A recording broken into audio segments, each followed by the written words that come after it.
Chuck E. Cheese is known as the place where a kid can be a kid, isn't it? As innocent as people make it out to be. Sure, it seems. Just like another arcade place for kids, with a creepy robotic mascot band on the stage, but unfortunately, I got to experience it. The truth, the horrible truth behind Chuck E. Cheese during the summer of 2006. I was about to be a senior in high school, and I needed some extra cash to buy a car, so I decided to look for a job. I searched the newspapers daily for any job openings anywhere, but I found news stories about missing teenagers. I did job listings. It was a strange time. My parents didn't want me going out anywhere, and most parents kept their children indoors at all times. It was the sixth missing teenager. That month it was on the paper, on the news, everywhere. They all seemed to be either 16 or 17 years old.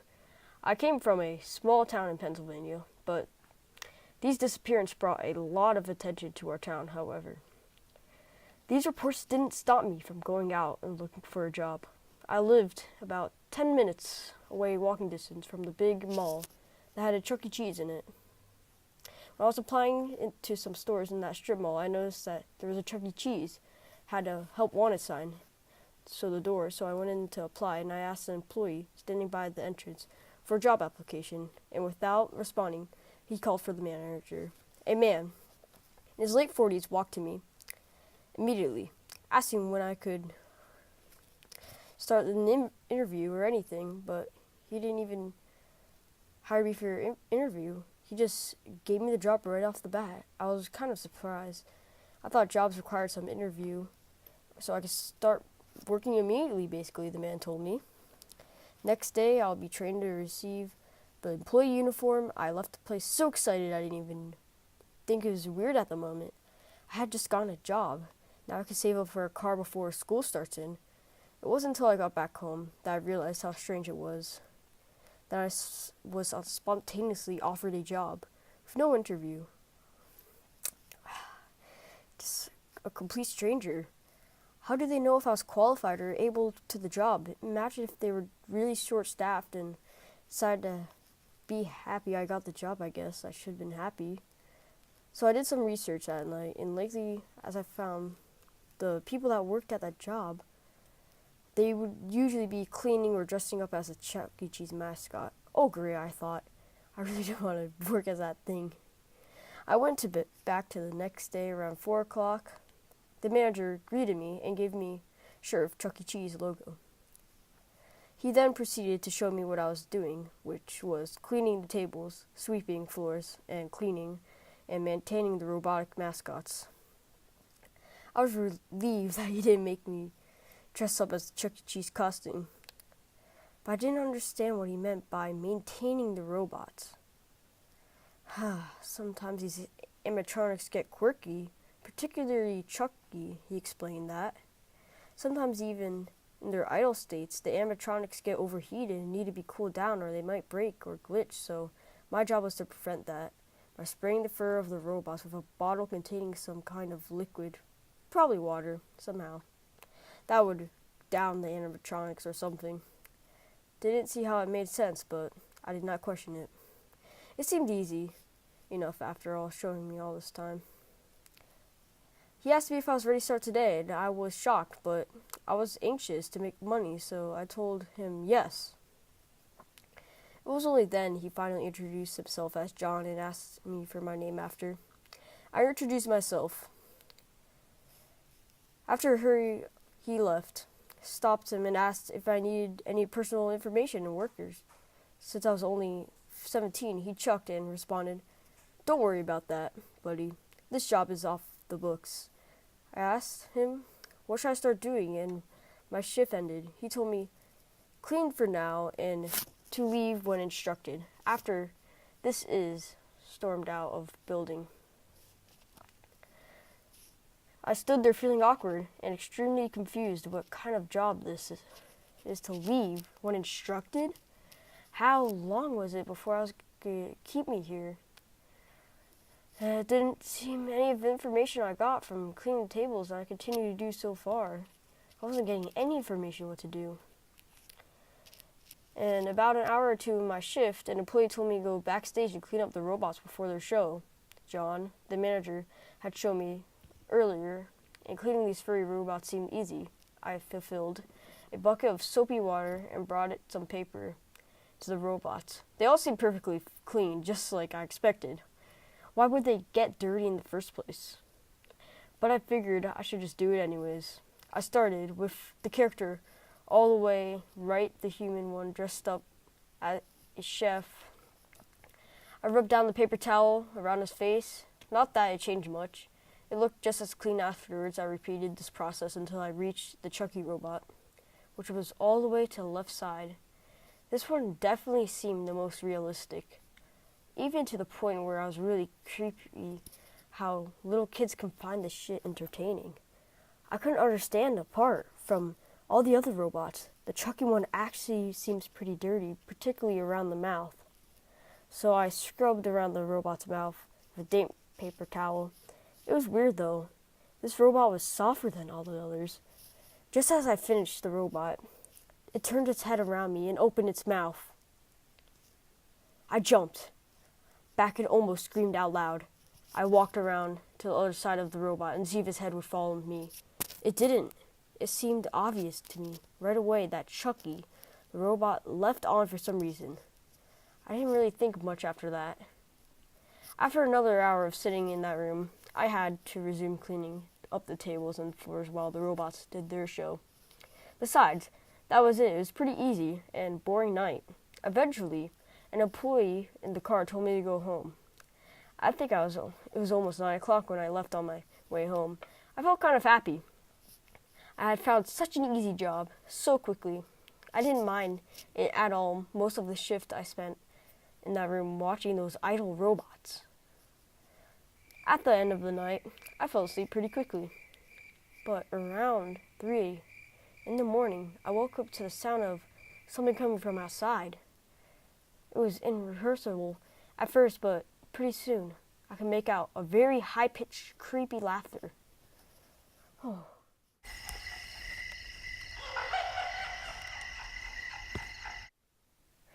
We lived on a really quiet road, and hardly there was ever somebody walking up at night on the street.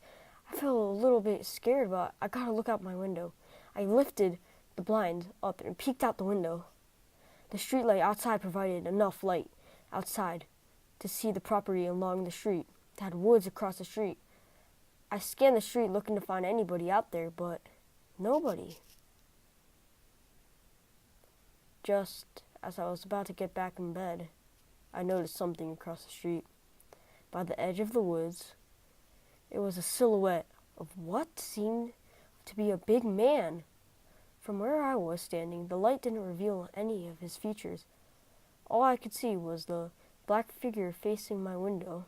I pulled down the blinds and jumped back into my bed, and I almost wanted to tell my dad, but I didn't want to seem like a baby. What kind of fucking creep was standing out there like that? Whatever. They're out there. I'm in here, I thought. I tried to fall asleep, but for a whole hour, all I could think was that figure I saw outside and wondering if it's still out there. I finally got the courage to lift up my blinds and check again. He was gone. What a relief. I pulled the blinds back down, and after that, I fell asleep relatively quickly. The next day, I went to the back work around 4. It was weird that day. When I got there, I noticed that a lot of the employees were giving me the odd stares like I didn't belong or something. One employee came up to me and told me that I would be watching the animatronics all day. I didn't really have a problem with that. I just wondered why would they need somebody to sit for hours. All they were just robots. The first 2 hours of my shift went slow. None of the robots moved or overheated. I had already finished, quote-unquote, cleaning them, if I should even call it that so. I didn't even have anything to do. I mean, a note to myself, bring some magazines or something to keep myself entertained the next day. There was no animatronics show that night. I guess mainly they did those for kids' birthday parties. I guess that's why they were all motionless that night. Anyways, sitting around those robots for hours with nothing to do gave me time to observe something that I liked. About the curtains, I covered something electronically moving, and how two robots were just sitting down still managed to be at the same height as the other robots were standing up. I found them all to be creepy, but I found Chucky robot to be the creepiest. I've never seen an animatronic that looked so real and genuinely looked like some kind of giant mouse or rat, as stupid as that sounds. The way it was, just facing the curtains with that creepy smile on his face, made me a bit uneasy. Before I could examine it any more than superiors came behind the stage and told me to take my lunch break. I asked the point of my job was, and I pointed out that I did nothing to the employee. Her response was, "Your job is more than what meets the eye." What do you... Before I could finish my sentence, she walked away. This beyond confused me. I just thought girls are straight up weirdo. Why would they have a reason to think otherwise? During my half-hour lunch, I got a 50% discount from all the food on the place, which is nice. Well, I was hearing another employee, probably in his early 20s, walked up to me, looking very spooked, and said, "Get out of here while you still can." Before I respond, he quickly went to the exit of the building before disappearing from you to ever see him again. Wow, there sure are a lot of creeps.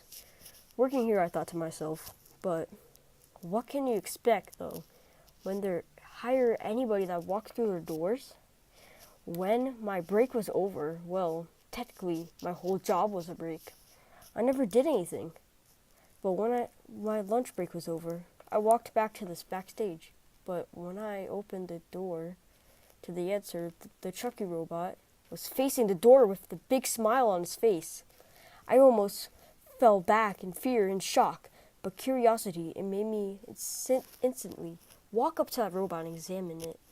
I thought it was turned off and gave the robot a few knocks on the arm to see if it would react.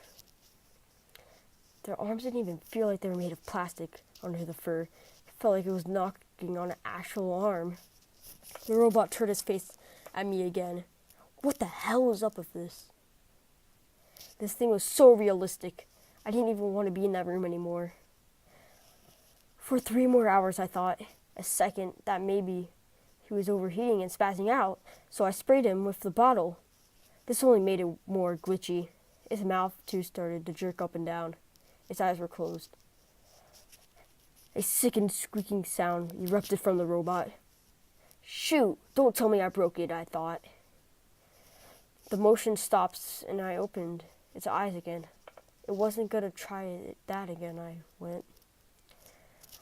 I'll just go sit back down and try to ignore it. I wanted to get through this shift quickly without scaring myself too much. But when I sat down in the chair and looked up to the Chucky robot, he had again turned his face to me. It didn't make any sense. This thing is too realistic. I spent the next 2 hours sitting there uncomfortably with the robot's eyes watching me. I was thinking about what the girl had said to you, your job is more than what meets the eye. And that weird guy said, "Get out of here while you still can." What the heck does that mean? Are they planning on killing me or something? Am I stupid? He was probably just trying to be an asshole. I checked my watch repeatedly, anxious. Get out of here, I said to myself. Somebody's telling me that I could leave. Like the previous night, nobody came in.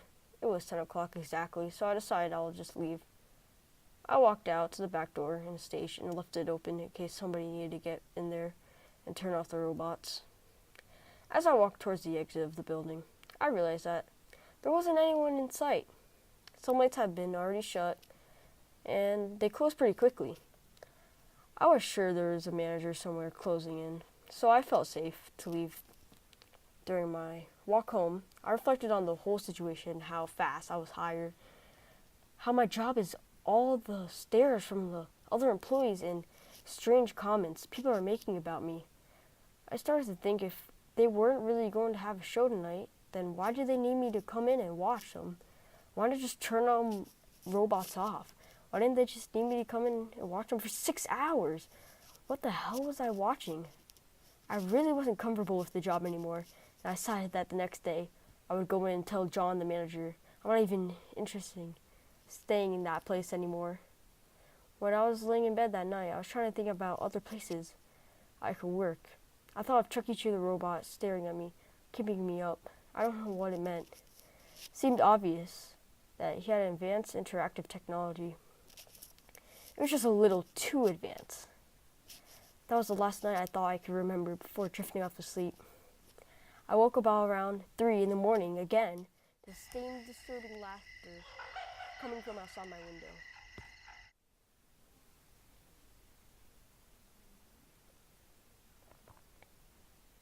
This time it was closer, a lot closer.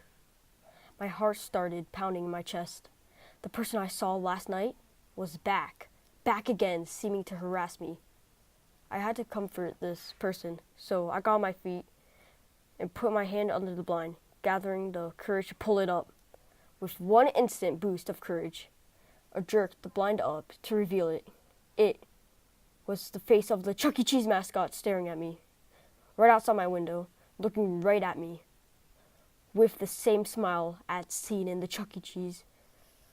I almost jumped out of my skin in fear. I stumbled backwards, with something on the floor causing me to fall to the ground. I barely managed to get back up on my feet. Then, realizing the face of my window was gone, I grabbed the blind handle to yank it down as I sat down on my bed to try and comprehend what just happened. Somebody was pulling a prank on me. Those weirdos. They followed me home and threw a Chucky costume on just to scare me. I knew there were a bunch of weirdos when they stared at me, whispered as I passed by, strange comments. I bet it was all that stupid nerd I saw earlier that day. I'm probably some kind of pawn in this one big prank. That's it. They hired me so quickly. But why? Why? Me? What did I do? I decided first thing in the morning I'd go back to the police and give John, the manager, a piece of my mind. Continue to harass me. That night I had trouble falling asleep. After that, it was probably hours before I'd actually managed to fall asleep. Only up early the next morning, I'll just take a shower, skip breakfast, and stormed out to Chuck E. Cheese, I thought. When I arrived there were 3 cop cars parked outside, along with a crime scene to tape over the entrance. What the hell's going on there, I thought. I asked a police officer what happened, and he told me that one of the animatronic characters had been stolen from the place the previous night. Who the heck would want to steal one of those things? I thought to myself. It sure didn't seem like a crime scene to me. It just seemed like a flat-out ridiculous. This whole situation, ever since I started at this job, something has been going on. Something's not right, this place. But I did not want to get to the bottom of it. I just wanted to get away from it. I walked back home, and I looked at this particular Chuck E. Cheese place on my phone. And the phone number's manager, it didn't say George. It said the manager's name was George Matthew. I thought that was strange. The number anyways, I numbered it. The voicemail message popped up. What was on my mind? And I hung up. I hoped the stuff I would get paid at least. Put myself in a really awkward position right now. Since I still had to go back and collect my payment. Oh, whatever, I'll do it tomorrow, I told myself. Besides, all the rest of the day, once flown, normal wasn't really at night. It wasn't really that normal. I found out my dad was working out on the night shift and my mom was already staying at night with my grandma who was feeling not that well. So I had the whole house myself. I could have invited my few friends over and stuff. But I was in the mood for that. I needed time myself to reflect. I rose up with the Chuck E. Cheese who steals an animatronic. I mean, I guess there's something worth with it, but like, why not just rob a jewelry store or something? Whatever. Not my problem anymore. That night, I was ready to call police if that prankster returned. I kept my cell phone overnight next to my bed, ready to dial 911. I stayed up late watching TV, dreading having to fall asleep. I watched TV until about 2 in the morning before finally trying to fall asleep, but I couldn't. My mind was still racing. I rolled around in my bed for a good hour, not even remotely tired, in my brain was waiting for me, laughter outside, or some kind of knock on the window. I became paranoid. I started to imagine sounds like some squeaky noise. I started to imagine seeing things I thought I could see in the silhouette of a figure on the opposite side of the corner of my room. I told myself to stop being paranoid and just go to sleep. Somehow, I did calm myself down a bit, almost enough to finally fall asleep. I was finally relaxed until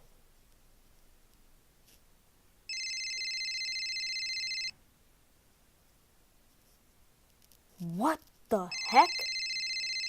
Who the heck is calling me this late at night? I checked the caller ID. It said unknown number. How was I going to answer that?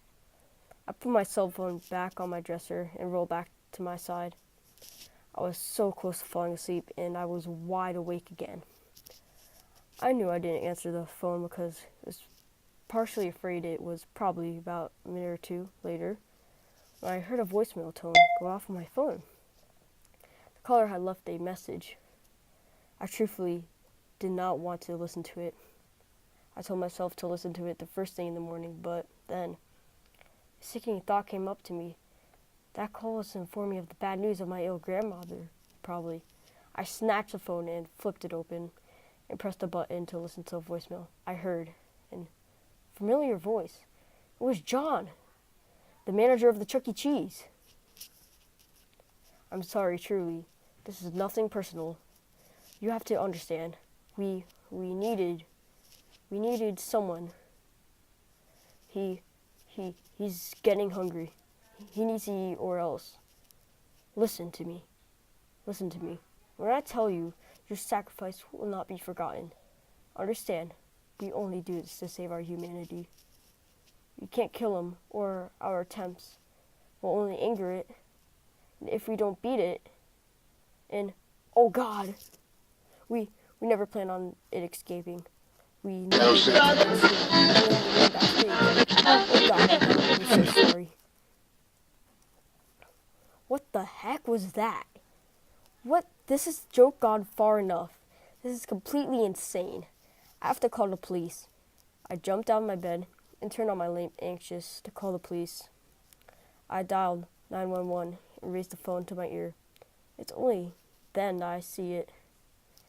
It was a creature. The creature, rats. It was Chuck E. Cheese standing in the corner of my room, smiling at me. I hear the 911 operator on the other end. The phone was already on the ground by the time I felt on my stomach, turning on my side of the hand. Still, as holding the phone, I couldn't move. The creature opened its mouth wider than any creature it could. It stared at me slowly, moved forward to me. I was trapped in the only way out in my room was the window. I pulled out the blind, and then I pulled up my window. I looked behind me. The creature was just a few feet away from me. Next point, I jumped out my window and ran as far away as possible. A few hours later, I walked back to my house, remembering I had dialed 911, so I expected some cops to be there. I was right. My dad's car was in the driveway too, and I explained to them that a man wearing a Chucky costume with a knife broke in the house and trapped in my room, so I had to jump out of my window. I explained to them that I was just started working at a Chuck E. Cheese nearby, and that it was weird from the start, where they assured me that the place would be investigated. After a few questions, they were on their way. Did seem another patrol car to the house for watching us over the night. The next day, the police were investigating the building and made a gruesome discovery in the hidden room near the back of the place, where the dead corpse of 5 teenagers, all were barely identified as a teenager, who were reported missing in the news. The police was shut down for nothing. And from John the manager, or whatever his real name is, After that, the creature never returned to my house. I knew something was off with that place from the start of the course. I had to improvise a bit with my story. I couldn't tell the police that a giant mouse was trying to eat me, but what kills me the most is that knowing that that creature is still out there somewhere.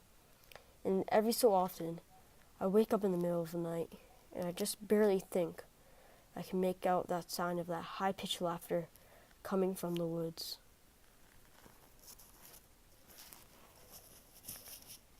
Well, I've never told a story to anybody before. Now you know the real horrors that go on in Chuck E. Cheese, and if you're lucky enough, you'll find yourself stuck in one in the future. Just remember that animatronic mouse you see on the stage may be more than what meets the eye. This is Govin here. This is my new video. Hope you enjoy it. It is the truth behind Chuck E. Cheese. Make sure to like and subscribe.